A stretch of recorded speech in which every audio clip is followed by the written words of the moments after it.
The Just Baseball show is live, and I will not make Ryan Finkelstein harmonize with me. If you want to, you can. Actually, harmonizing is for the mailbag. I can do this. Yeah, you can just do that. You can circle your index finger. It's time for the weekend roundup.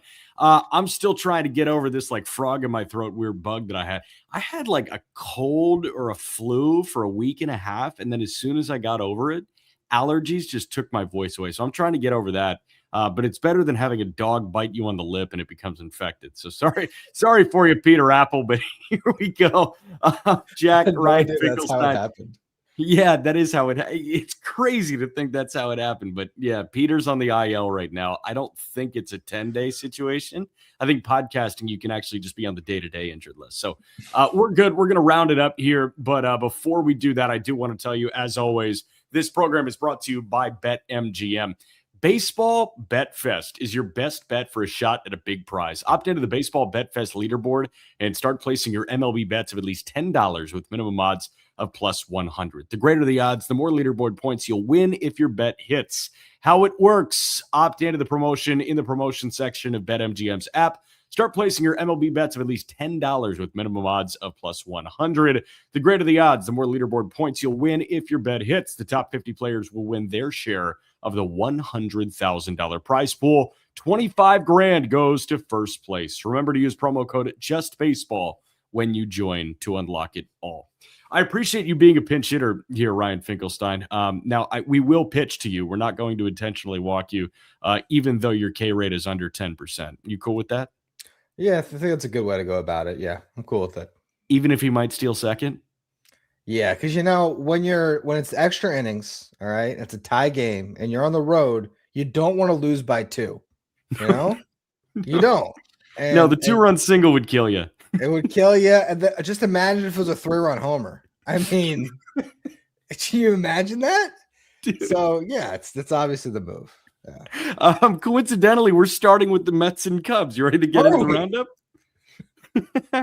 Well, Ryan Finkelstein, you're New York Mets, and here's the deal. I'm going to just run through everything that we've got going on here. So I've got the game by game, and then Ryan is going to offer takes at the conclusion of the recap, and then we will push kind of series by series. Also, fun trivia segment that Peyton Genis has prepped for us, so I am pretty darn excited for that. But we will start with the New York Mets and the Chicago Cubs. It was a Cubs sweep at the friendly confines over the weekend. Here's how it went. Game 1 went the way of the Cubs, 12-4, 28 combined hits. So 12 runs on 14 hits for the Cubs, 4 runs on 14 hits for the Mets. That's a little unlucky. Edward Cabrera, 6 innings pitched, a 3-run ball. Kodai Senga got blitzed, as did Sean Manaea out of the pen. Moses Ballesteros, Nico Horner, Ian Happ, they all went deep. Cubs were up 4-0 after 1. Then the Mets responded for a 3 spot in the top of the second, but then in the bottom of the second, the Cubs tacked on 2 more. Game 2 went the way of Chicago 4-2. Cubs played at 3 in the 6th on a 3-run home run from Carson Kelly. Ian Happ also homered again, as did Mark Vientos. Jameson Taillon, very sharp. He fired 6 innings, a 1-run ball with the lone run on the Vientos homer. Game 3, Cubs win it in 10. It's almost like you should have walked Nico Horner. MJ Melendez opened scoring with a homer in the top of the 5th. The Cubs, they knotted it up in the bottom of the 9th with a Michael Conforto double against Devin Williams, and Nico Horner's walk-off sacrifice fly sent the Mets to their 11th straight loss. This was a chaotic sequence. It's funnier because Craig Kimbrell was on the hill for the New York Mets. Devin Williams did cough up the advantage in the 9th inning, but Kimbrell in the 10th is funny. Them pitching to Nico Horner, who is one of the best bat-to-ball guys in Major League Baseball, is also funny. And I'll let you get into the nitty-gritty of the weekend, Ryan Finkelstein, but yes or no question, Carlos Mendoza is managing the New York Mets on Tuesday after the off day. Yes, I think so. Not a confident yes. Not a confident yes. The only reason why I say yes is like 3 days ago, David Stearns was like, oh, yeah, it's not Mendy's fault. And I do think that I really don't think it's all on the manager. I mean, the players have to play better, but at the same time, if you're going to scapegoat a guy, this would be the time to do it. I mean, 11 straight losses. Obviously, that decision in the extra innings was not the best to pitch to a guy that was clearly going to put bat on ball and what I said on my show after the game, if with PCA on third, if Nico Horner hits a ground ball in the infield, Pete Crow Armstrong probably scores. If it's a fly ball anywhere in the outfield, it scores. You basically need a strikeout, not the guy that you want to pitch to. But again, we were worried about the 3-run homer and the 2-run single. So you gotta put him on first base, and I do get that. That's love there. Thoughts on the weekend as a whole? Obviously, this is going to be the one that eats most at your soul and the one that you kept tabs on the most. I know Peyton Genis has some thoughts on this, but just overall weekend thoughts here. It was timely hitting from the Cubs outside of Friday, which was obviously a drubbing. Look, I think if you look at this 11-game losing streak, you already were in a bad spot. You lost 5 in a row, and you got to play the Dodgers. I think all 3 of those losses, like, I don't really, it's compounding on itself, the issues with this team. And then you go and you play in Wrigley. It was just like the perfect storm for this Mets team.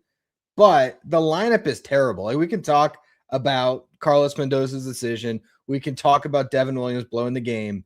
It's tough to win a game 1-0, especially when you start with an opener and you're trying to piece together with 5 or 6 different arms to get to that shutout. So really, at the end of the day, this lineup has been brutal. Getting Juan Soto back, like, my show tomorrow on Locked On Mets is going to be why this has set Juan Soto up for an MVP case, because if somehow he pulls this team back into contention, the narrative is there for Juan Soto.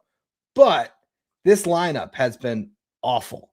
They're averaging less than 2 runs across the losing streak. So, I mean, you're not going to win baseball games where you can't score at least 4 runs a game, and the Mets can barely even score 3. The best defense of Carlos Mendoza is it's not Mendy's fault that they are bottom 5 in pretty much every team offensive metric, and they're not slugging, and Bo Bichette is not playing well, and Semien has a 500 OPS. It's been a really putrid offense to watch. And outside of Francisco Alvarez, like, we were spinning Luis Robert as having a solid start to the year, but at what point, when the OPS drips closer and closer to 700, do we stop saying that Luis Robert has had a solid start to his Met career? Peyton Genis, what you got on this one, man? First things first, this is like a really weird takeaway, but I don't know how you think, but I feel like Craig Kimbrell doesn't look awful. That's a big takeaway from this weekend. That's really good. No, and I like that. Yeah. No, that's the first thing I thought, because I'm not going to lie. This could be Cope, even though I don't know how it would be Cope because I'm a Mets fan. I actually still don't feel that horribly about the team. Like, relatively speaking, considering they're an 11-game losing streak, like, I still feel a little bit confident that this team can put it together, especially as Fink said, because I didn't even think about that wrinkle. Soto comes back, he gets hot. No, that's probably the best narrative he could ever have to win his first MVP award. But another thing I wanted to mention in terms of the offense, or the team, if you want to get a silver lining. Yes. Through 9 innings today, the New York Mets had 18 hard hit balls in 22 batted balls. Jeez. I don't know if it was a 75% hard hit rate through 9 innings. Jeez. I don't know if anything could describe how this team can't buy a hit or a run right now than this graphic right now. Well, I just have to say, this week, the defense that the Dodgers and the Cubs played on the Mets, it has been insane. Like, I mean, granted, these are 2 of the best defensive teams in baseball. It's not a surprise. But like I said, like, it was the perfect storm to make things look that much worse. That's crazy. I mean, you score on MJ Melendez home run. He looks unbelievable. He does, shockingly, because he couldn't buy an at bat on Team Puerto Rico, and that's why he didn't make the Mets roster, because they were like, he's had like 15 at bats all spring. You can't make the team, and it's not like he was tearing the cover off the ball in Syracuse, but I don't know. It's been a good 4 games for Melendez. It's working, man. We're going to get to Phillies Braves at the end because it is the Sunday night baseball game, but I was just watching the show open to Sunday night baseball at NBC. So it was Benetti, CJ Nikowski, who's the primary TV analyst for the Braves, and then John Kruk, obviously, who's the primary TV analyst for the Phillies. And they were asking Kruk why Phillies fans shouldn't be concerned with the start to their season. I mean, they were running into this one, I think, with a run differential that was the worst in Major League Baseball. Like entering play on Sunday, their run differential was minus 36, which was bottom in baseball. And they asked Kruk, like, why shouldn't you be concerned? And Kruk effectively said, because we play 140 more of these. And like, that is kind of the Met cope right there. We have 140 more games to see how this thing shakes out. And if this stretch were to happen in the month of July or August, could it be a nail in the coffin depending on, a postseason chase? Sure, fine. But in June, it's just not made out the same way that it's being made out in mid-April. It's just not. So we'll see what happens with the Mets. They have an off day and a much-needed off day, losing 11 in a row, and we shall push forward. But let's keep on moving here. We'll go to Baltimore and Cleveland next, and this was a 4-game set between the Orioles and the Guardians, and this one went to the Guardians 3-1. Game 1 on Thursday night, 4-2 Cleveland. Jose Ramirez with a 2-run home run in the bottom of the first inning against Shane Baz, who allowed 4 runs in 6 innings of work. But this was the Parker Messick game, who took a no-hitter into the 9th. Baltimore did plate 2, but Cade Smith held on for the save. With the 2 runs being charged to Messick, his ERA doubled. It ballooned to 1.05. I didn't think that outside of Jose Soriano, Parker Messick would be the best pitcher in baseball at the outset of this season. Game 2, 6-4 Baltimore. Nothing happened until the 7th. Cleveland plated 4 in the home 7th on a Daniel Schneemann grand slam, but Baltimore plated 6 in the top of the 8th, highlighted by a 3-run bomb from Jeremiah Jackson, his 5th home run on the year. Jeremiah Jackson starting at second base while Jackson Holiday is working back. Good starts from both guys. Tanner Bybee, Chris Bassett combined for 11 scoreless innings as the starting tandem in that one. Game 3, 4-2 Cleveland. Long balls, baby. 6 runs on 4 homers. Brian Rocchio had a 3-run shot. Bo Naylor had a solo homer. And then Baltimore got solo blasts from Gunnar Henderson and Leody Taveras. Gavin Williams nails 7 innings, a 1-run ball, 11 Ks, and 1 walk. Gavin through 5 starts. His ERA sits at 2.12. Peripherals be damned. Game 4 on Sunday, 8-4 Cleveland. They secured the 4-game series win. They won their 3rd game. A multi-homer day for J-Ram, who had 2 solo shots. Taylor Ward hit a 3-run home run, but Brian Rocchio had a 3-for-4 day with 3 RBIs. Trevor Rogers got roughed up a bit. He allowed 6 runs in 5 innings of work. So this was one that was built on, I guess, the long ball for Cleveland. Jose Ramirez with 3 homers over the weekend. But starting pitching, man, Messick and Gavin, I'm not sure if that's what you took away from this, but man, they are finding some juice on the front line of that rotation.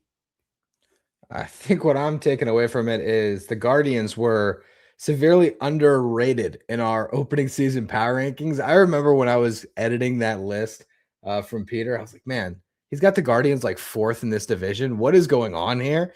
And they've been really good to start the year. And it's again, guys that you're not really expecting coming into the season, where it's just like, okay, well, the Guardians will find somebody to fill out that rotation. The Guardians will find some way to produce offense. And so far, so good for Cleveland, who's atop this division right now. So they've been a good watch so far. They've been awesome at home too.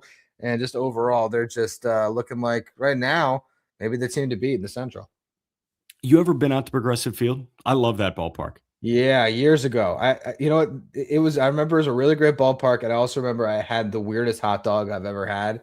It was like a hot dog with like Fruit Loops on it. And I was just like, why do they have this? Let's try it. Didn't work. Did not work. Bad combination. But the ballpark itself, very nice. So have you ever had peanut butter and jelly on a burger? I have not.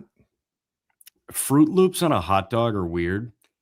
But next time you have a burger, try putting some peanut butter and jelly on it. I had it for the first time at a spot in Ithaca, New York, and it was outstanding. So just give it a shot. You don't need cheese. Just hamburger, peanut butter, and jelly, and try it and see what happens. We'll keep on pushing. Yeah, give it a shot, man. We'll keep on pushing here. We'll go to San Francisco and Washington now. And San Francisco, they started to look the part of a team that can be frisky in the National League West. San Francisco on Friday night, they got a win 10-5. It was a 6-run second inning to put the game away effectively, highlighted by a 3-run shot from Elliot Ramos. Drew Gilbert and Casey Schmidt also homered for San Fran. Dalen Lyle, James Wood each homered for Washington. Zach Littell got bludgeoned. 11 hits, 8 runs in 4 innings of work. Game 2, San Francisco got a win, an exciting ball game. It finished in 12 innings. Washington played at 4 in the second, but just 1 run after that in the bottom of the 9th to tie it. Elliott Ramos, James Wood, they both homered again. The go-ahead run came in the 12th on a Matt Chapman single. Game 3, San Francisco was blanked. It was a 3-0 Washington win in D.C. Nats played at all 3 runs in the home 5th, 2 of which on a 2-run home run from the Aussie Curtis Mead. Who would have thunk that after opener P.J. Poulin only went 2/3 of an inning, Miles Mikolas would enter an inning mid-inning, and Mikolas and Andrew Alvarez would combine for 8 1/3 scoreless with 9 Ks. I don't know what's happening in Washington right now. They're a heck of a lot better than I was expecting them to be. They are. Right now, they're all of a sudden, tied for second with the Marlins in a division where there's 4 teams that are under 500. But we thought the Nationals would be the team that was just getting beat up on all year. And the offense has been way better than we anticipated. And I remember when we were just talking about what they were doing with their roster this offseason, thinking that they had to go out and get some form of an established bat. But they've just been rolling. The kids have been playing well. And it's definitely a friskier team than we thought, for sure. Dude, no doubt about it. San Francisco, they're getting a little bit better, kind of piece by piece, right? It was a disaster season start for Tony Vitello as the manager of the Giants, but it just seems like things are getting a little bit better. And for me, directly coincides with offensively what they're doing. When they start stringing hits together, and Luis Ariz does have a 2-hit day, and like Chapman and Devers sort of kind of get going, that makes the Giants exponentially better. They just weren't hitting at the outset of the year, and I can kind of give them a mulligan for that through the first week and a half, 2 weeks. Yeah, sometimes it takes a while for offense to get going, for sure.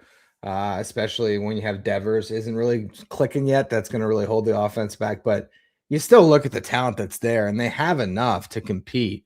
It's just, they put themselves in a little bit of a hole. But the thing right now, if you look at the National League, like it's still so wide open.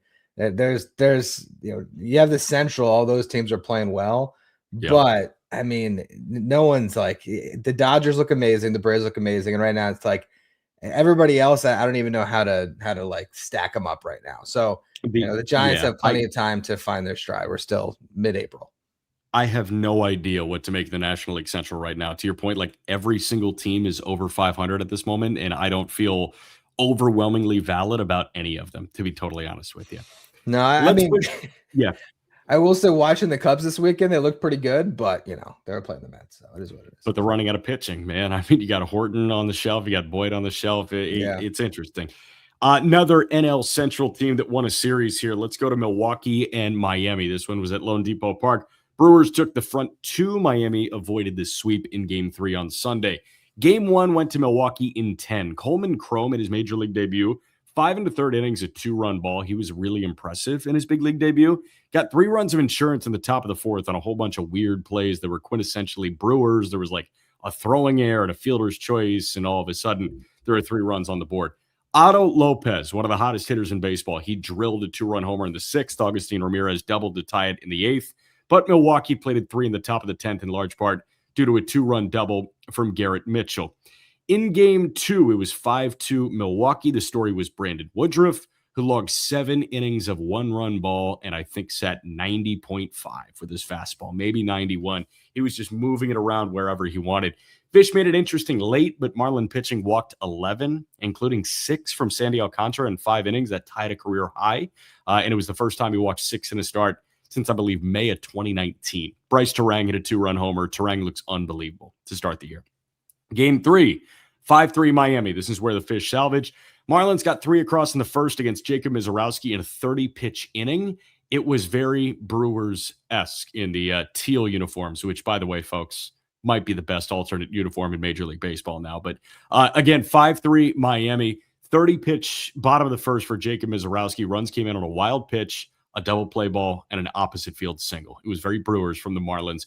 Yuri Perez was awesome, and he was locked in. 6 innings, 1 unearned run, 7 Ks, and 1 walk. Kyle Stowers made his return. It was his season debut, and he went 2 for 3 with a double in that season debut. Came back from a hamstring issue. Fun to watch Yuri be absolutely dialed in, and it was a really fun ball game. I think both guys sat about 98.5 with their fastball. I just wanted to count the number of fastballs that were north of 98 miles an hour as the overwhelming majority. And these were, did you count the fastballs over That's 98? literally Peyton why James? I came on to say that. Would you? All right. Give it to me. I'm very curious. I didn't Okay. know. This could be 1 or 2 off, but give or take, it was 85. 85 fastballs over 98 miles an hour. Yeah, because That's I had to count them. amazing that we were on the same wavelength there. Yeah, no, that's actually crazy. So I had to count them manually. Michael Peterson and Fairbanks had a few, but if you subtract them, it's either 85 or 86, which is crazy. That's I don't know gas. if that's a record. I don't know if that's a record for guys for like having like over 40 each. I mean, I could maybe look into that, but it was crazy. Yuri only Here's got one to for triple you. digits once, but Jacob got to 102.5. Yeah, Mizorowski, he hit Stowers on the fingers. In his first at bat back, he hit him on the fingers with 101 high and tight. It was just miserable. I've got some trivia for you guys. See if you can get it. Going into play on Sunday, 5 starters sat 98 or higher, average fastball velocity, minimum 20 innings of work. Who are those people? 5 of them. Oh, so these two. Yep, Yuri Perez, Jacob Mizorowski. Chase Burns.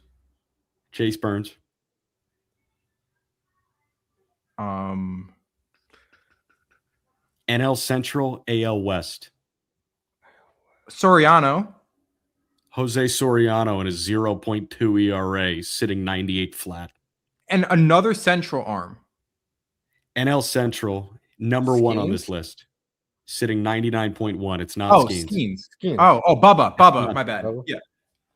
Bubba Chandler, sitting 99.1. Okay. So he was top.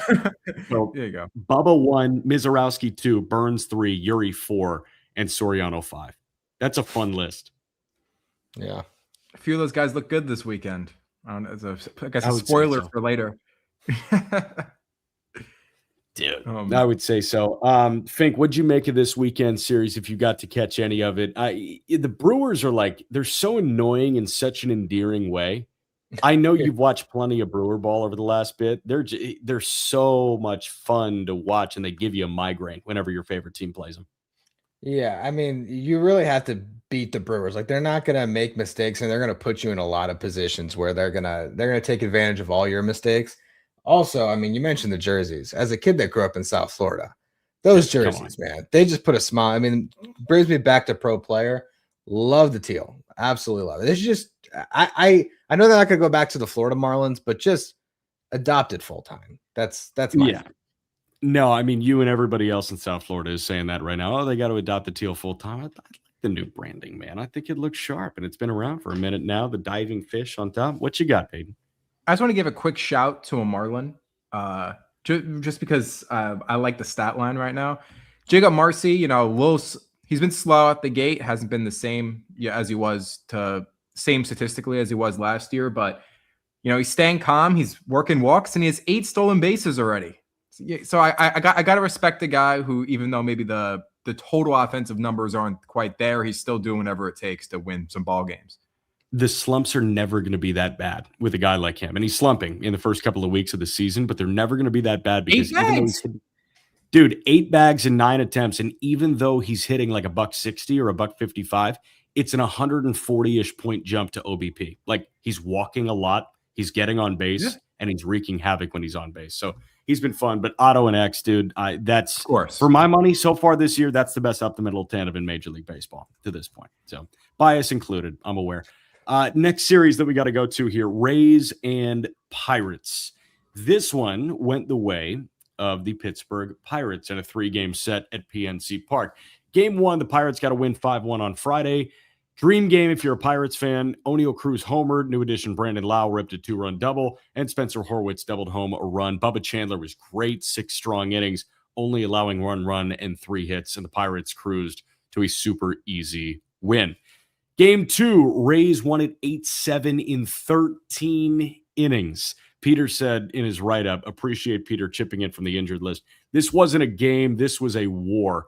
Run-of-the-mill Paul Skeens started. He held the Rays scoreless through 4 innings. In those 4 innings, Ryan O'Hearn, Marcell Ozuna both homered. It was 4-0 Pirates. Then rain hit, and there was a lengthy delay. And then Peter wrote, all hell broke loose. When they returned, Rays put up a 5-spot immediately. An RBI knocks from Yandy Diaz, Jonathan Ronda, Johnny DeLuca, Cedric Mullins to take the lead. Nick York tied it back up in the 8th on an RBI single, and an extra innings with rain pouring down. Both offenses, they got runs across in the 11th, but in the 13th inning, Cedric Mullins roped a 2-run homer to win that ball game. Game 3, Pirates bounced back. They were down 2-1 going into the bottom of the 5th. Rally started by Nick Gonzalez, who tied it up. Then Brian Reynolds gave Pittsburgh the lead on a 2-run single. It was all they needed. Home runs from Horwitz and York sealed the deal. Pirates needed length from Keller. They got it. 7 innings, a 2-run ball, 5 punch-outs, and no walks. The ERA for Keller through 5 turns is at 2.79 on the season. You mentioned, Fink, that you thought the NL Central was wide open. You think Pittsburgh has a shot? 100%. It's so nice to see them just have such a deep and competent lineup where they can actually hang in these games. And Brandon Lau's been one of the best additions I think that was made clearly so far. I mean, the early returns have been awesome there. So yeah, I don't think that there's necessarily a team that's going to run away from the Central. And right now it's kind of hard to pick. Like, I think you probably by default still say the Brewers based on the recent track record. I think on paper, best talent, certainly from the position player group, I'd go Cubs. But I mean, I could really see any of these teams putting it together. I think one of the Reds, Cardinals, and Pirates are probably going to fall back. You're not going to have 5 teams in the division, all with winning records all season long. But I think any of them can compete in the division and in the wild card right now. They all are looking pretty good to start the season. And the Pirates are certainly making their case. We will push to an AL battle and a certain sweep over an AL Central foe. But before we do that, let's whoosh for the first time.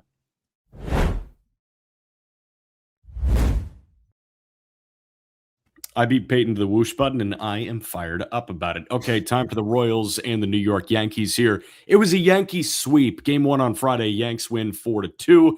Great pitchers duel between Cam Schlittler and Michael Wacha. Both guys are awesome at the outset of the season. Wacha, 6 innings of 2-run ball, 6 Ks. His ERA sits at 1 flat. Cam Schlittler, 6 scoreless with 6 Ks. His ERA after 1 blip in the radar is at 1.95. Scoring open in the bottom of the 4th as Ben Aros homered, but then Vinny P would get the Royals tied back up on an RBI ground out and then a home run in the 8th inning. In the bottom of the 8th, Ryan McMahon, who needed it so freaking bad, sent one the other way for a 2-run shot. It was the dagger. Game 2, Yankee offensive onslaught. They win 13-4, 7 runs against Noah Cameron in the first 4 innings, and it was a homer fest. Ahmed Rosario, Cody Bellinger, Ben Rice, they all homered. Bellinger with a multi-homer day. He was 3 for 5 with 5 RBIs. JC Escara got in the lineup, and he was good, 2 for 4 with 3 driven in. And Will Warren was good, 7 innings of 2-run ball, 11 Ks, and Warren, his ERA is down to 2.49. Just an onslaught from the Yankees again in Game 3 on Sunday. They got a win 7-0. Ryan Weathers threw into the 8th inning, 7 1/3 scoreless, 8 Ks and 1 walk. Judge, Rice, Grisham, all homered. It was just a mutilation of the Kansas City Royals. Can I tell you, I think this is the best, most well-rounded version of the Yankees that we've seen in the last, I'll do it, 6 or 7 years. I mean, yeah, I think the one place I'm still not entirely sold is the bullpen, but I mean, if that's the one flaw, any team can address that throughout the season. And it's not even like it's like a glaring concern. I just think if I had to point to anything. So yeah, it's a pretty well-rounded team. I don't know.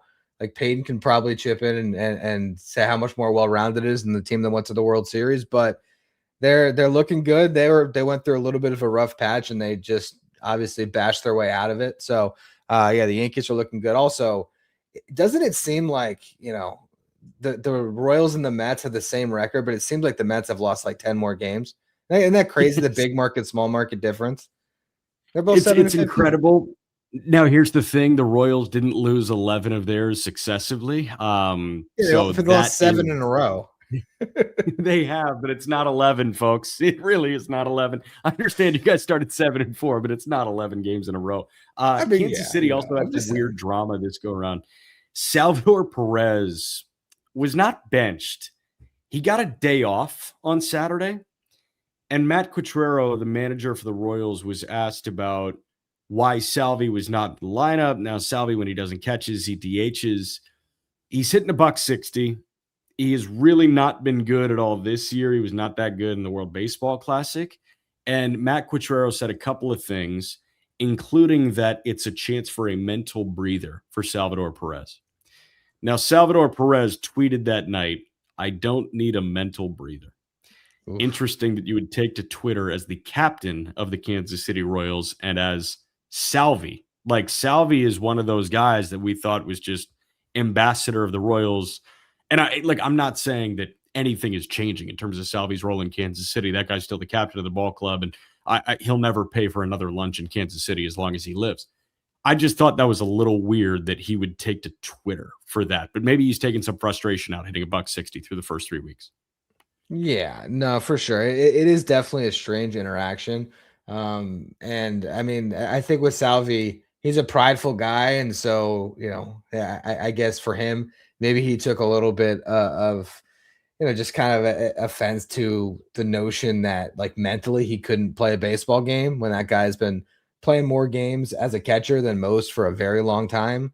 But, when you're struggling, like, if Salvador Perez, if this happened 2 months from now and Salvi had already strung together a couple of good stretches and he was just going through a slump in June, maybe you're not feeling as much, but early in the season you're struggling. Maybe you just take, you're like a little more sensitive to it all. Yeah, I guess. I have no idea what's going on with them, but you know what? Let's hope that everything turns around for them. We've got a 4-game set that we're talking about in Boston. They have an 11:10 a.m. first pitch on Monday before the Red Sox and the Tigers. It is Marathon Monday, right? That's why they're doing the 11:10 a.m. first pitch. But we'll tell you about the 3 games that have started us off between the Tigers and the Red Sox. Pitchers duel in game 1. The Red Sox won 1-0 in 10 innings. Casey Mize and Ronher Suarez. He now wants to go by Ronher. Ranger's fine, but he prefers Ronher. So Casey Mize, 6 2/3 scoreless, 7 Ks. Ronher Suarez, 8 scoreless, 4 Ks, and 2 hits against him. With a few runners on in the 10th, Masataka Yoshida, he singled to right, scoring Jhoan Duran for the walk-off win. So Masataka Yoshida, the hero, and Ranger Ronher Suarez was the star of the show for Boston. Game 2, Tigers got a win 4-1. Tarek Skubal, he was great, punched out 10 in 6 innings. He allowed a run. And the Tigers offense, led by a Kerry Carpenter home run, he sealed the deal. Skubal, 6 innings, a 1-run ball, 4 hits, 2 walks, 10 Ks. In 89 pitches, he's always economical, and his ERA on the year sits at 2.08. Game 3, Tigers got a win, so that sets up a chance, not at a rubber match, a chance to tie the 4-game set for Boston tomorrow. But 6-2, the Tigers got a win on Sunday. And after Peter said classic Skubal game on Saturday, he says classic Framber game on Sunday, not a classic Gary Crochet game. Framber Valdez cruised 6 innings, 3 hits, 1 run. He punched out 7. Garrett Crochet, meanwhile, 5 innings, 5 earned after he was blitzed in Minnesota last time out, or 2 times out. His ERA on the year sits at 7.88. Dylan Dingler, he doubled home the game's first run. Then he ripped a 3-run homer in the 5th inning. Jahmai Jones homered as well. You starting to get a little nervous about Crochet? I don't know about nervous about Crochet. I mean, maybe a little bit, but he's so talented. As long as they're saying he's healthy, I'm really not worried about him figuring it out. I'm scrolling through here and trying to find like the last time we had someone win 3 Cy Youngs in a row, because Skubal has just become so automatic. And I remember last year we were writing our odds piece on Cy Youngs, and one of the things that I noted was we hadn't had since DeGrom 2018, 2019, a guy went back-to-back Cy Youngs. And then Skubal obviously did it last year. I'm like struggling to find the last time there was a guy 3 times in a row. Like it's always like 2, like you had a stretch here where Roger Clemens early 2000s Randy Johnson. There we go. He won 4 straight, right? Yep, 99 through 2002. Yes. Wow. So it's been a long time since we've had someone win 3 in a row, and Skubal, especially when you have some of the competition like Crochet not looking as sharp, he's looking like a shoo-in at the moment. So I don't have the MGM odds in front of me, but I would assume that Skubal is probably the leader in the clubhouse in the American League, if I'm not mistaken. But Peyton, if you do see those MGM odds, let me know, because I would think it would be Skubal right now. I don't think they would give the nod to Jose Soriano or Parker Messick just yet. I think they would need a couple more starts from Soriano and Messick. But I'm looking right now. The current odds, at least this was at the beginning of the week, was he was plus 180 to win the Cy Young, and then you had Crochet at plus 1,000 going into the week. Wow, far and away. Yeah. There's a really important bit of context that I feel like I brought up once in a piece I made. I feel like I've never heard anyone else say. No American League pitcher has ever three-peated as Cy Young. The DH. The DH is a huge aspect of that. In the history and the fabric of our great game, the designated hitter has thrown a wrinkle in a lot of this. The fact that we have to go back to 99 and 2000 for the last back-to-back Cy Young Award winner in the American League, that was Pedro Martinez, who, the more like thinking that I've done for myself, the more I think Pedro Martinez might be the best pitcher ever, because what that guy did at like 5'10" or 5'11" and not 200 pounds, and at the height of the steroid era in the American League, is unlike anything else. Like, I think Pedro Martinez and Randy Johnson, based on era and my understanding of era, they could be the two greatest pitchers of all time. Is that a weird take, or is that fair? I think that's perfectly fair, but it's like Tarek Skubal has a legit shot to enter free agency as the only American League pitcher to ever three-peat as a Cy Young winner. That's really cool. It should have been Jhoan, to be clear, but it wasn't Jhoan because he got Bartolo'd, and it's going to be Tarek Skubal. A lot of people got Bartolo'd. Ask James Shields. But it also feels like the only thing that's standing in Skubal's way is just simply health. Like I can't. That's pretty much it. I don't even know. Unless Jose Soriano keeps this pace the entire year, which I think he's going to have a breakout season. I don't think he's going to have a sub-1. It's Skubal's still the man to beat. You're a hater. Soriano throws 98. It's fuzz. He's putting it where he wants right now, and he's still walking enough guys to like keep the effectively wild tag on him. Jose Soriano, sub-1 ERA. That's my first hot take of the year. It's valid. It's sustainable. I'll bet that. I'm not the betting guy, but I'd bet that. I'm kidding. I'm just messing around with you. All right, we ready to push the next series? I think we are. Let's go to St. Louis and Houston. And after this, I'm excited because Peyton has some trivia for us. St. Louis and Houston, how did this one shake out? Well, Game 1 went to the Cardinals, as did Game 2, as did Game 3. They sweep in Houston. Game 1, the Cardinals, they win 9-4. St. Louis never trailed. They put up 3 early runs on Peter Lambert, courtesy of RBI knocks from Jordan Walker and Mason Wynn. I was only a year early, folks. Breakout, tandem breakout. Let's go. Vasquez and Jordan would homer for the Astros. Christian Vasquez, Jordan Alvarez. But the Cardinals kept pushing. Ivan Herrera drove a home run. Then Jose Altuve homered. Would not stop St. Louis. Nolan Gorman ripped a 3-run shot. Then Ivan Herrera mashed a 2-run shot, and that was all she wrote. Game 2, Cardinals win 7-5. Another tough starting pitching performance from the Astros. Lance McCullers Jr., 4 runs against him in 5 innings of work. Mason Wynn homered for St. Louis. Jose Fermin, Alec Burleson in the 6th and 7th. This would have looked a lot worse for Houston if Shea Whitcomb didn't hit a 3-run home run in the bottom of the 9th. However, I have to shout out Mr. Jordan Alvarez. Hit his 9th homer in this game, leading Major League Baseball. Andre Palante looked really good. 5 innings, a 3-hit, 1-run ball with 5 Ks. Game 3, Cardinals got another win, 7-5. Identical score to Saturday. Carlos Correa struck first for Houston, but then the Cardinals put it on them in the 5th. Started with a Victor Scott bases-loaded walk. J.J. Weatherholt drove in 2 on a single. Ivan Herrera drove in 2 more on a single. It's 4-1 Cardinals. Jordan trying to put the team on his back, homered again for his 10th. And then Isaac Paredes tied it up. Went to extras. Mason Wynn ripped a bases-clearing double. And that, folks, is a sweep for the St. Louis Cardinals. They're coming into Miami really hot. They get going on Monday evening at 6:40 Eastern. I'm a little scared of the St. Louis Cardinals just on the way they're playing right now. It feels like they are playing with nothing to lose. This is one of those teams that does seem pretty Marlins from a year ago. Does seem pretty Reds from a couple of years ago and Orioles from a couple of years before that, where it's like, okay, you're beating the window by a year or two, and you're just playing relentless ball, and you're kind of pissing me off. And it feels like that's what St. Louis is doing right now. Well, yeah, because you went into the year, and this was supposed to be the bridge year. You know, this is supposed to be the year, okay, Chaim Bloom's going to get his feet wet. They made some trades. They cleaned house. You're going to see what some of the young guys have.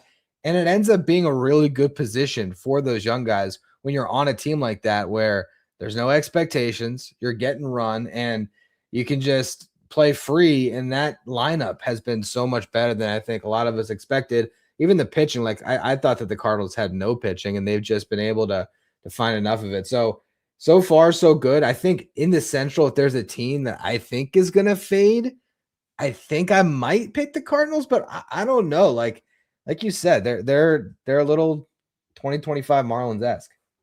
I think if I had to pick a team to fade in the Central, it's Cincinnati. I think they're a little too Sal Stewart and Ellie reliant.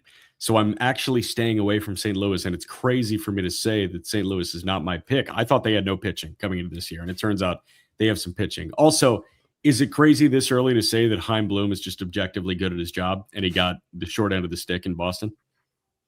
Yeah, that's what trading a future first ballot Hall of Famer for Jeter Downs does to you. Yeah, but then he drafts Roman.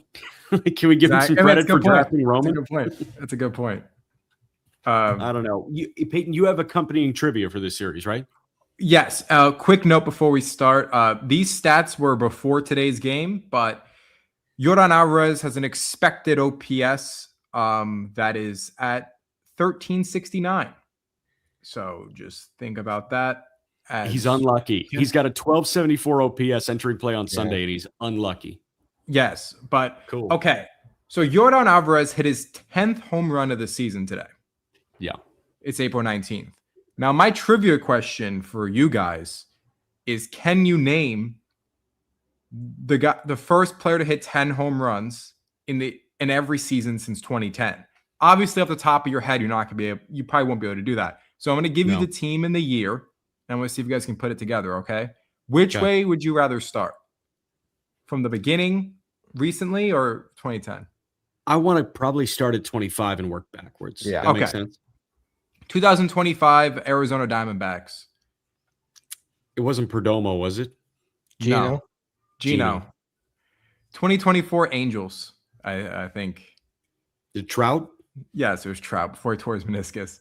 2023 is the amazing Mets. Alonso? Yes. Okay. 2022 Yankees. Judge. Yes. What's crazy is it was a lockout year, but his 10th homer came on May 10th. Isn't that crazy? Wow. That's wild. They only started like a week late. Yeah, but it was just like one of those years. Pitching was dominant that year. 2021 Braves. Acuna? Yes. 2020 is a tie between the Angels and Padres, but I think Trout, Machado. One of two, not Machado. Not Machado. No, not Tatis in 2020. You had it. It's Tatis in 2020. Tatis in 2020? Yes. Okay. Now the 2010s, it gets fun.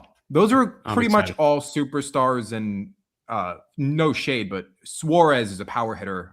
He's not in the same tier as Trout. He had 49 homers last year. I think his 4-homer game came in April too. Did it not? His 4-homer game got him to 10. Let's go. Yeah, that's big. 2019, his 10th homer came on April 12th, Oakland Day. Olsen. No. Chapman? Simeon? No. 2019. Power hitter for the late 2010s A's. Chris Davis?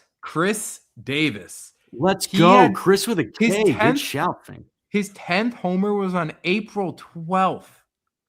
Wow. That's and then he hurt his hip. And then he hurt his hip, Shout and he sadly but like that was insane. 2018 Angels, it gets back to the kid. Yeah. 2017 Brewers.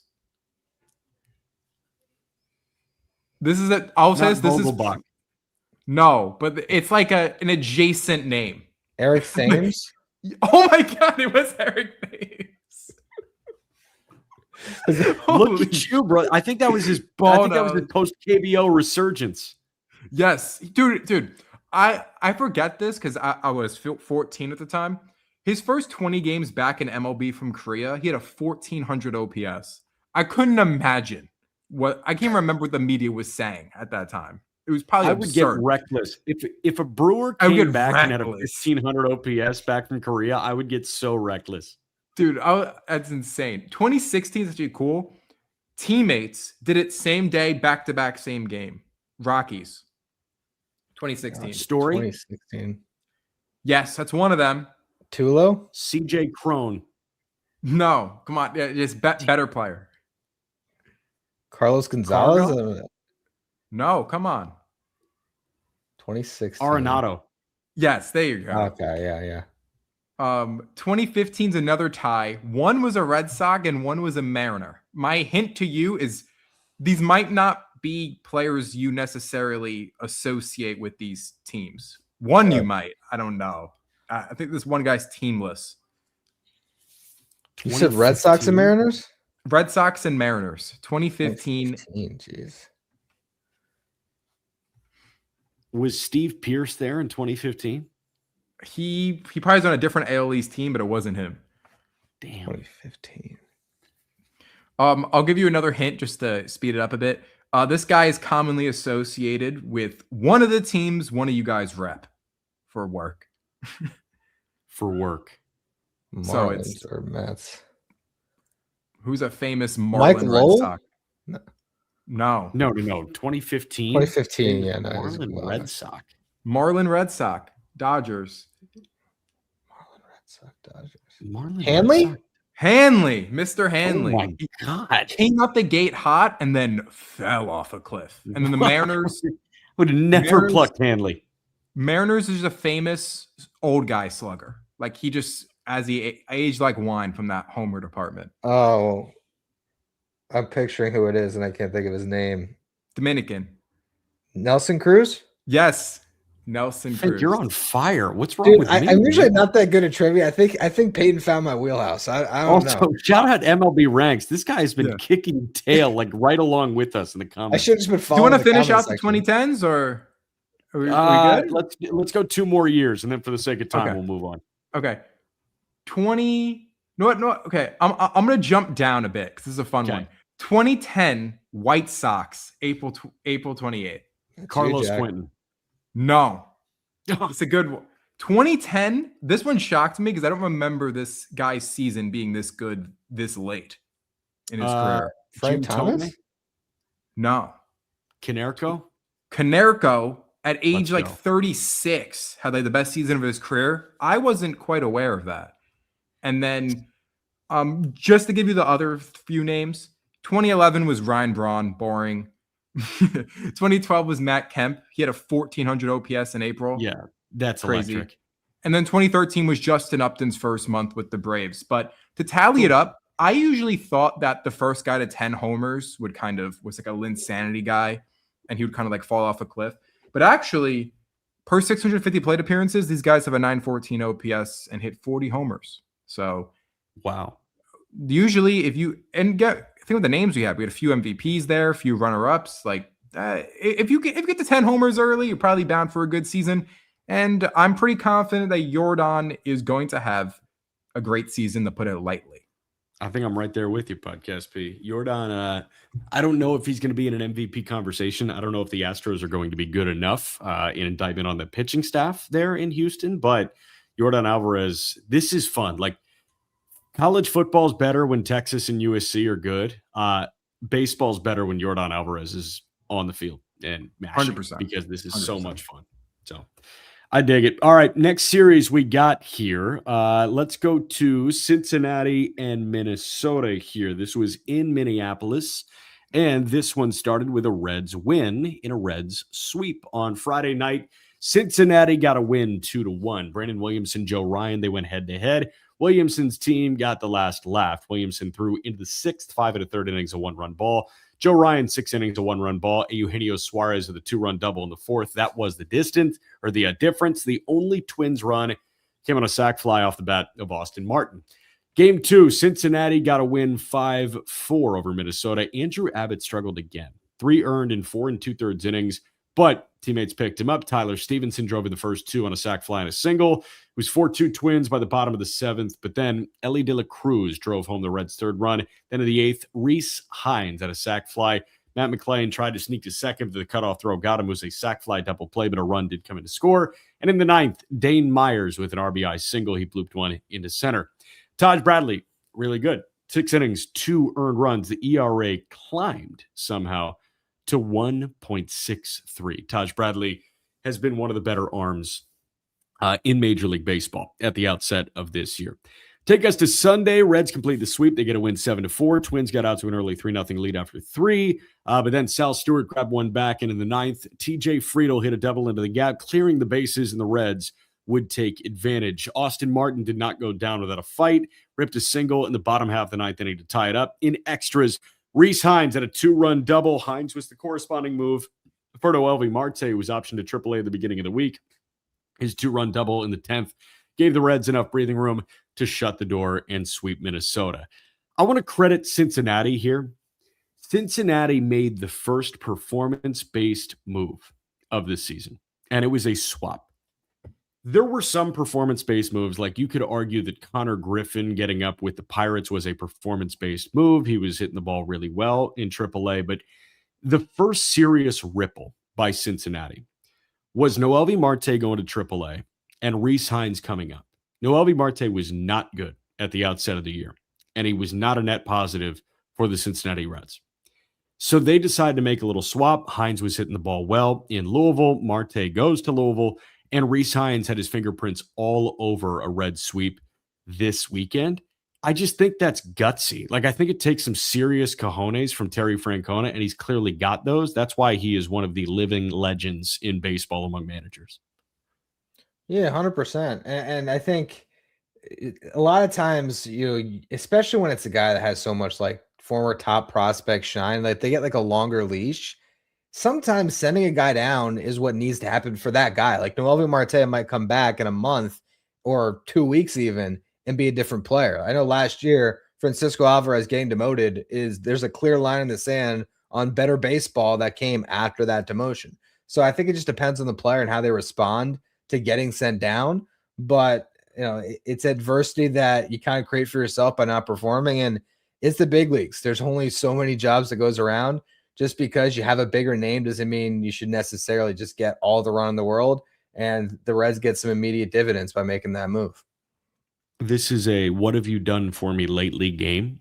And I think it's really important to remind yourself of that. And at the end of the day, jersey sales, okay, they only matter so much. And I'm not sure how many Noelvi Marte jerseys are being sold in Cincinnati and by that MGM Sportsbook outside Great American Ballpark. But at the end of the day, Rhys Hines is not as sexy a player nationally as Noelvi Marte. But if he is better for the Cincinnati Reds on April 19th, they have to make that move, and they did that. So credit to Nick Krall, credit to Terry Francona, and they had themselves a sweep in interleague play over Minnesota. Another 4-game set that we got to talk about that wraps up on Monday, but we will hit you with the first 3 games. The Rockies are in a position to possibly win a 4-game set over the Dodgers because weird shit happens at Coors Field, folks. Game 1, Dodgers got a win 7-1. The Dodger offense steamrolled. Tyler Glasnow dominated. Max Muncy, 2 homers and an RBI double. Will Smith, a pair of RBIs.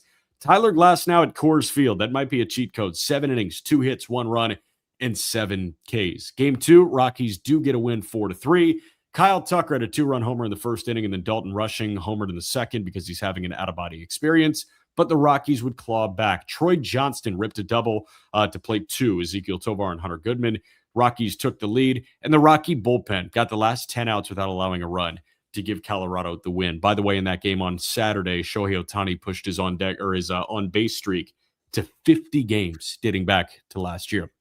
Game 3, Rockies got a win 9-6. The Dodgers got out to a 3-0 lead, same as Saturday, but same result. Rocktober, baby. TJ Rumfield had an RBI single in the 4th. In the 5th inning, Kyle Karros homered. Edouard Julien singled to tie the game up. Alex Freeland gave the Dodgers the lead for a second, but Mickey Moniak homered. RBIs from Tyler Freeman, Edouard Julien sealed the Rockies' second straight win over the Dodgers. Peter then added this note: do we start thinking about the pennant for the Rockies? If they win tomorrow, it might be time to start. Your thoughts? 100%. But no, the crazy thing is the Dodgers had not, up until this series, lost a game against the National League team. And you wouldn't have thought that the Rockies would be the team that gets them and gets them twice and has a chance to win a series. So that's just baseball for you. You never know what's going to happen. You would have thought that the Dodgers would just steamroll through the Rockies. But like you say, weird shit happens at Coors. And that's another team that has young players that can be frisky. So good series for them. We'll see if they can finish it off. Shohei Ohtani has been one of the best pitchers in baseball so far this year, and he has a 51 game on base streak. Is that fair? Should we spread the wealth out a little bit? Yeah, no, I think they should be penalized for getting Ohtani to sign with them because they're just too good. Yeah, it's Ohtani looks really nasty right now on the mound, and yes, he's still. The funny thing is, like, he has an on base streak. I mean, correct me if I'm wrong. He's still not entirely Ohtani offensively this year, right? Shohei Ohtani so far this year through 21 games, hitting a measly 273 with a 915 OPS. Not really Ohtani standard. Shohei's career OPS is 40 points higher than where it stands right now. He is having a disappointing start to the year at a 915 OPS. I love this guy because, like, if we wanted to make just a show, like, we could have a show on the Just Baseball Network dedicated to Shohei Ohtani, and it would be awesome. We got Yuri writing for us. We'll see if he can hop on once a week and just. But I mean, the funny thing with Shohei's last start is I just love that the Dodgers were like, you know what, we don't need you to hit. The Mets aren't going to score. Just pitch today. It's all right. You know, we got hit in the shoulder 2 days ago. Just pitch, and we can manage to score 2 runs because the Mets aren't going to do more than that. So much fun. All right, we will wrap with our final 5 series here in a moment, but before we do that, we will whoosh one final time.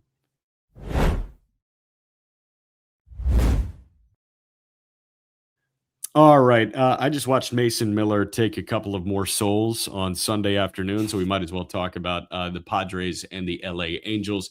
Game 1, the Halos got a win 8-0 over San Diego in Anaheim. Jose Soriano, he's good. 5 2/3, 2 hits, no runs, 8 Ks. The ERA sits at 0.28. And again, he walked 4. If he didn't walk anyone, I would start to get concerned about Jose Soriano because effectively wild is a part of his game. But nope, he's still walking 4. He's still scattering base runners. I wonder if his ERA is going to be lower than his whip. We'll see. Yohan Moncada, Josh Lowe, they homered. Adam Frazier, Zach Neto, Nolan Shonowell, Joe Adell, they all had RBI knocks. Matt Waldron did not have much fun in his 2026 debut. Speaking of a tough hospital visit, I think that's the last time Fink and I were on the same episode when we discussed Matt Waldron and his manager kind of airing out an unfortunate IL stint. But 3 2/3, 8 hits, 6 earned, and 4 Ks for the knuckleballer. Waldron, game 2, Padres bounce back. They get a win 4-1. Scoring didn't start until the 8th inning. German Marquez, Yusei Kikuchi traded 0s through 6. Marquez, 5 2/3, no runs, 5 Ks. Kikuchi, 6 innings, no runs, 1 walk, and 8 punch-outs for him. San Diego, the first to score, they played at 2 in the 8th, courtesy of RBI knocks from Ramon Laureano and Fernando Tatis that ended up being enough. But those two did it again in the 9th just for good measure. Mason Miller, Peter said, stunk it up in his outing. Hit and a walk. Seriously, worst outing of the year. 1 inning, 1 hit, no runs, 1 walk, and 2 Ks. Craziness. Game 3, Padres get a win 2-1. Pitchers duel. Walbert Urania and Michael King. Michael King went 5 innings of 1 hit, no run baseball. He K'd 6 and walked 4. Urania, 6 innings of 2-run ball, 8 Ks. Bogarts and Bryce Johnson had RBI knocks. That was all San Diego needed. And just for good measure, I will confirm that Mason Miller was absolutely diabolical. His 9th inning, he did allowed. No, I'm looking at the Saturday line. Sorry, folks. As I scroll to this Angel Padre line, this was Mason Miller 1-2-3 with a couple of Ks. Miller got his 8th save already. Like, the sneaky thing here is if he also saves 50 games this year, but through 11 1/3 innings, opponents are 2 for 36 with 27 strikeouts against him. Is that good? Is that good? Yeah, it's okay. He's doing all right. It's insane. It just there's something about when you have a closer this good, just like it really does kind of cover up any faults, right? When you're able to you're automatic if you're winning by 1. You know, you have a lot of closers where that's not necessarily the case. But with Mason Miller right now, the way he's pitching, I mean, like the WAR is not going to be accurate because it's not going to. WAR doesn't necessarily factor in leverage in that way. And these innings that he's pitching are massive in keeping the Padres, afloat right now, keeping them, in a good spot still, a great spot. A couple of things, and we ended last week on the Just Baseball show talking about Mason Miller's Cy Young candidacy and why it can be real, and comparing him to Eric Gagne and why the rest of the league needs to falter, yada, yada, yada. What I do want to throw you is this. If you were hypothetically managing a Major League Baseball team, and I understand that nobody wants to white flag like this, but at the end of the day, you might have to make a business decision. If Mason Miller was seeing 7, 8, and 9 in your lineup, would the thought enter your mind to tell them to not swing? Yeah. We're getting to that point with Mason Miller where it's like, I mean, so he spins some sliders. Let's say he just misfires and he walks 2 guys. Like, it's not like anyone's getting base hits against him. I understand you have to swing your way to a win, but like, you're down by 2. I would think about like 8 and 9 hitters, say they're struggling, say they're 0 for 4 that day or 0 for 3 that day. It's like, hey, fellas, just see if you can walk here. Like, don't take the bat off your shoulders. I'm just, again, no team would ever do this because there's way too much pride associated with Major League Baseball. And I think it's an objectively bad idea. But does the thought enter your realm of consciousness? Yeah, I mean, it's crazy that there's actually some logic to it where it's just, yeah, I mean, but you're basically telling the hitter, hey, we don't believe you have a chance, and that's why it'll never happen. But probability wise, the probability of your 8-hole hitter getting a base hit to drawing a walk, I would imagine the probability is higher that he's going to issue a walk. So it's not the craziest take. I think you also maybe, if you're going to play the Padres, get the shortest guy in your organization up, so you have someone to lead off. You know, you get like some 5'6", 5'5" guy, smaller strike zone. Now we take it to another level. So Mason Miller has a 73% strike rate so far this year, but I am curious, and Peyton, I'm going to Pitcher List right now to try and find it. If you have an up-to-date zone rate for him, like number of pitches landing in the strike zone, because that's different. Like, obviously the chase is very, very high on that slider. He's bottoming out a ton. So I think we're sitting here looking at like a 72% strike rate. Oh, that's silly. You should shut up. If the zone rate is like 50%, you're just playing the percentages and thinking about maybe getting on. Yeah, it's again, obviously it'll never happen because you're never going to tell the bottom of your lineup, hey, you don't have a chance, but you know, just stand there, take until you get a third strike. But there might be some logic behind it. Peyton, you're coming on to tell me I might be onto something right now. What do you got in terms of zone percentage for Mason Miller? So the zone rate is 45%. Let's go, man. All I'm saying is, I mean, in general, right? Technically speaking, I mean, you can't do this in baseball, but there's very few guys in baseball who provide more value by swinging than not. Yeah. So against Mason Miller, you could make the argument that there's some guys who might just go up there and be like, hey, you know, maybe not. But I do think an interesting stat thing I just realized when I went on his page right now, which kind of defeats your purpose, but also kind of not, because this does factor in. My purpose has been defeated for 28 years, but keep going. Mason Miller has a 74% first pitch strike rate this year. It's really good. For context, the MLB average is 61%. He was at 58% last year. The thing with Miller that made him untouchable is that I don't know if I brought this up in the show or after it. It's he's throwing sliders to lefties now. It used to be mad four-seamers, and then Kyle Stowers hit a homer off him, Max Kepler hit a homer off him, and Victor Caratini hit a homer off him in the first half Kepler last was year. juicing. That's fair, doesn't count. And he said, And also, the Caratini homer happened in Sacramento, so that doesn't count. Only Kyle Stowers is the only person at a legit homer off him, and he's slider heavy to lefties, and they can't touch him. It's unfair. Damn, yeah, he is absolutely disgusting. But you know what? So is Soriano. All right, we've already kept you over an hour. We are going to run rapid fire through these next couple of series here. Let's go to Texas and Seattle out west. This was a Mariner series win.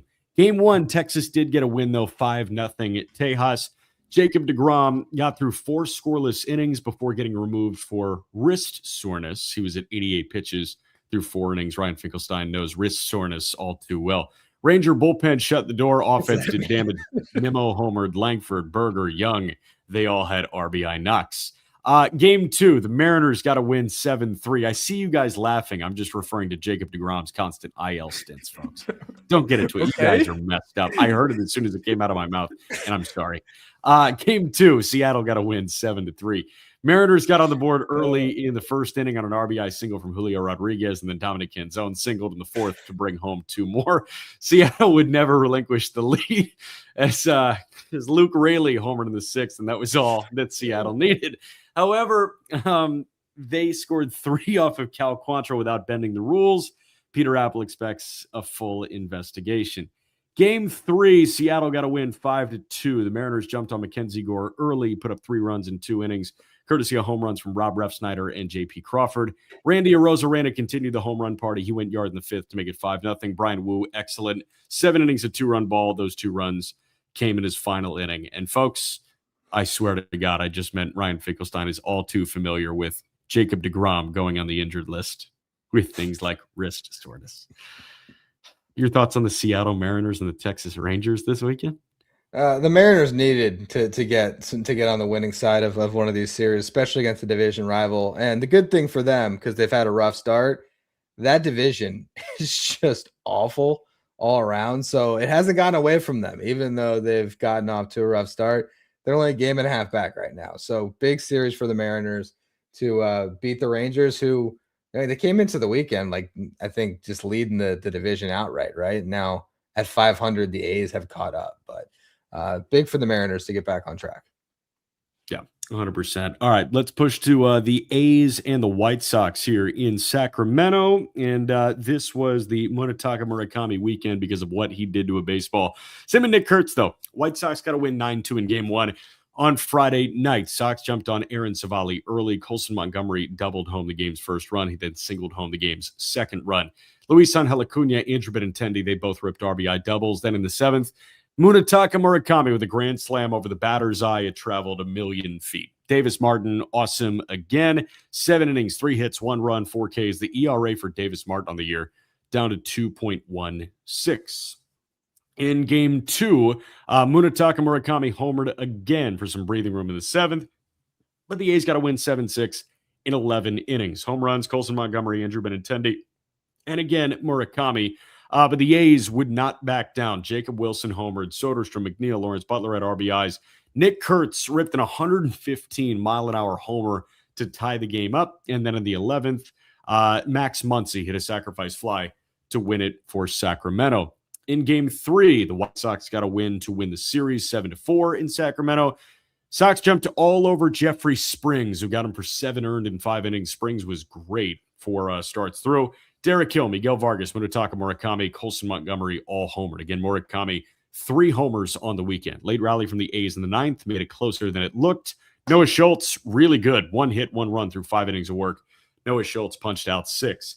I think you're starting to see the vision with the White Sox here. I know it's only a 2-year deal for Munetaka Murakami, but Schultz looked really good on Sunday.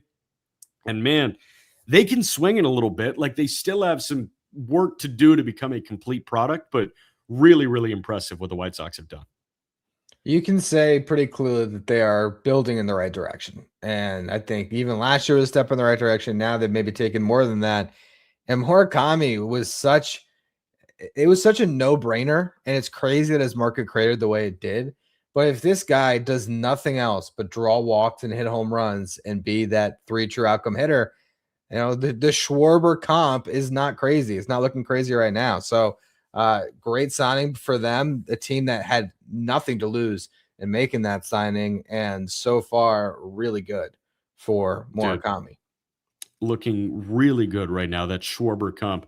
And I love it because, like, I don't know, at the end of the day, like, his value comes from homers, and you know, we forecast all of these zone whiff problems and the velocity problems, but at the end of the day, like, you can homer your way out of a lot of conversations there. And I know it's in the early goings, but he is homering his way out of a lot of those kind of conversations.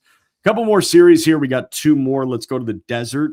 Toronto and Arizona, an injury decimated Toronto Blue Jay team. And this one went the way of the Diamondbacks 2-1. Game 1, Arizona got a win 6-3. Lenyn Sosa for the Blue Jays bunted home the game first run, but Nolan Arenado homered in the fourth. Corbin Carroll, Jose Fernandez ripped RBI singles to take a 3-1 lead in the fifth. Miles Straw homered for Toronto. D-backs never relinquished the lead. Nolan Arenado had another RBI. Tim Tawa with an RBI double. Mike Soroka, awesome. 7 innings, a 2-run ball. The ERA on the year sits at 2.78. Game 2, Diamondbacks got a win 6-2. It was Max Scherzer, Zach Gallen. Scherzer went 6 innings, a 2-run ball. Also got to 3,500 punch-outs in his career. I think just the 11th guy to ever do that. Zach Gallen, 5 2/3 innings of 2-run baseball. He did scatter 9 hits, but worked his way out of it. This game was decided in the 8th as Corbin Carroll pumped a grand slam against Jeff Hoffman, whose ERA sits at 7.71 with a whip over 2. Pardon, Scherzer only punched 1, so he's 1 shy of 3,500. So tough beat by me. Shout out Peyton Genis, who was tracking that. But again, 11th on the all-time strikeout list, and I think he's like 7 or 8 shy of Walter Johnson for top 10, which is just insane. Game 3 went the way of the Blue Jays, 10-4. Ryan Nelson, holy smokes, man. A third of an inning, 8 earned runs against him. Vladdy Jr., Eloy, Okamoto, Nathan Lucas, all RBI knocks. Okamoto would also homer in the third. Kevin Gausman, good. 6 innings, a 2-run ball, and 4 Ks. Unfortunate for Ryan Nelson, but good weekend for the D-backs, I guess. Yeah, pretty much a good weekend for everyone with Diamondbacks but Ryan Nelson. Kind of bearing your team early before you even have a chance to get that sweep. But the Diamondbacks look pretty frisky this year for sure. And I'm sure the Blue Jays were just happy that they were able to feast on Nelson and salvage something this weekend. No doubt about it. Last but not least, let's talk about Braves Phillies. This is the series that included Sunday Night Baseball, so we'll check on Sunday Night Baseball here in a matter of moments. Game 1 went to Atlanta 9-0. Taijuan Walker got trounced. Martin Perez, Jose Suarez combined on a shutout. Who would have thunk it? Austin Riley hit 2 homers. Dom Smith, who has been a revelation, and Mike Harris also homered as well. Game 2, 3-1 Atlanta. Atlanta's 3 came in the third on singles from Riley and Dubon. Austin Riley has been really good, and he was kind of like the last guy to come along. Olsen has been amazing. Dom Smith has been amazing. Dubon has been collecting base hits. So is Albies, and Riley with a multi-homer effort and the RBI single on Saturday. Fun swing from Felix Reyes on Saturday night, homered in his first big league at bat. Sail carved, 7 innings of 1-run baseball with 7 Ks. Sunday Night Baseball that is happening right now. Looks like it's 4-2 Atlanta in the top of the 6th. Braves got 3 across in the top of the 5th. So far, extra base hits. Kyle Schwarber had a 2-run homer off Grant Holmes in the first. Michael Harris had a solo shot off Andrew Painter. Painter 4 innings of 3-run baseball. Grant Holmes 4 2/3 of 2-run ball. I know there's a lot of work to be done before the Mets are back at the top of the National League East or near the top of the National League East. But how scared are you of the Atlanta Braves right now? They're playing unbelievably well. Yeah, I mean, I said it on the last show I was on. I said that Braves are a sleeping giant that's awake right now. Like they always have been the sleeping giant, even when they struggled last year. You're always wondering, okay, when's that month where the Braves just turn in like a ridiculous 22-4 month and storm back in the standings? It never happened. Right now, I mean, I was just looking over all the standings right now, and I was wondering if you had to pick right now, like you're a lock to win a division. I don't know. I kind of feel like the Braves might be a good pick. Like, are you more convinced that the Dodgers just inevitably will do it? Or like, would you have more confidence of the Padres somehow beating the Dodgers in the West, or a team from the East somehow beating the Braves in this division? The way it's looking right now, I feel like the Braves are the biggest lock to win a division right now in baseball. Yeah, I still lean NL West, but I see your vision. Like, I understand why you're saying that. I just think the Dodgers are pretty flawless, and I think the Padres are still relatively thin. They're playing really well right now, but I don't know. Like, I see what you're talking about, and that offense is for real, man. I don't know how they're going to get Sean Murphy back in the lineup, and we're talking about like an all-star and a Gold Glover and a guy that is on an extension. I have no idea where he's going to play. There's no space. Yeah, you can't bump Dom Smith the way he's swinging it. So it's, I mean, you can platoon, I guess, but like now all of a sudden Sean Murphy's like a short side of the platoon. I mean, I guess you could catch him still when he is in there, but that might be how you work it out, because if Dom keeps raking, you're not going to pull him from the lineup. So yeah, that's another thing I've talked about with Peter the last couple of weeks. We've mentioned Dom Smith. I said that this was the most guaranteed career year that you're going to find. Like Dom Smith in a Braves uniform, this is going to be his year. He's going to run like a 130 WRC plus this season. I really believe this is the season for Dom. Yeah, listen, as a Mets glass half empty guy that you are, I totally understand why you're saying that. It is usually not, but you're catching me on an 11-game losing streak. I mean, who's glass half full right now? You're right. Yeah, if you're ever going to be glass half empty, it's right now. I don't want to pile on. However, it must be frustrating to not only see, former Met Dom Smith going off, but a thin Braves pitching staff pitching the lights out with Hefner and running the bases damn well with Antoine Richardson. Yeah. It's a good point. For no reason. The Hefner thing I understood, I guess. The Antoine Richardson thing was puzzling to me. I mean, that one... Maybe I don't know the context. Yeah, honestly, it kind of seemed like Antoine Richardson kind of overplayed his hand in negotiations because he didn't end up getting more with the Braves. It was just one of those things where, like, he really was trying to capitalize on the season, the publicity that he got with Juan Soto and everything last year. And so he kind of overplayed his hands in negotiations. But at the same time, like, I could have made a case that Jeremy Hefner shouldn't have gotten fired either. Like, Jeremy Hefner in the middle of June last year when the Mets had Griffin Canning and Tyler like a genius. Rolling. Yeah, he was the genius that was leading the Mets to the best record in baseball mid-June. And then, the players, Hefner's a very good pitching coach. That was honestly like, to me, I would more point to Hefner's impact on the Braves right now than the way they're running the bases. Although I haven't seen how well they're running the bases. So they're hitting, man. To be transparent to the audience, or to clarify, Antoine Richardson is a first base coach, formerly of the Mets, now the Braves. Jeremy Hefner, pitching coach, same thing. And yeah, I mean, last year the Mets had a historic start starting pitching wise, and it seems as the Braves with a kind of skeleton rotation. Obviously because Strider's hurt, Schwellenbach. I mean, you can go down the list, right? And they're putting quality starts together. It's very impressive. Yeah, Jeremy Hefner's a good pitching coach for sure. I mean, 2024, what they got up, Minaya, Severino, Quintana. Like, again, Hefner was getting all the credit until it fell apart, and because the pitching fell apart, they cleaned house, and he was one of the casualties. But yeah, he's a very good pitching coach. I dig it. All right, folks. Peyton Genus, appreciate you as always. Ryan Finkelstein, appreciate you. And appreciate everybody hanging out with us tonight. No show tomorrow, obviously, but we are back on Tuesday at 11:30 a.m. Every link you need is in the episode description on audio. Thank you so much for joining us, and we will talk to you on Tuesday. Appreciate it.